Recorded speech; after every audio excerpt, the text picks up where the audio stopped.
everyone. Today, we will introduce the new HT-6A remote control to everyone. Large and small rudder quantity function, and forward and reverse channel function. The size rudder function is designed to make it easy for beginners to master. 1 channel, 2 channels, 4 channels. The stroke amount of switchable channels. The default is 100% for large stroke, 1000 to 2000. Can set a small treble volume of 70%, 1150 to 1850. Next, let's talk about the setting method. There will be icon prompts on the display screen. This represents a small rudder quantity of 70%. We can switch between big or small by pressing it again. This represents a large rudder capacity of 100%.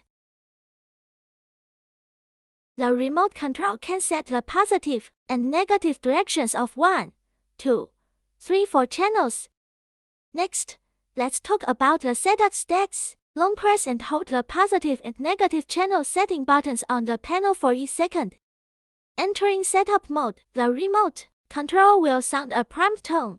The power light will flash simultaneously. Move the remote lever of the corresponding channel. You can switch the front and back of the channel.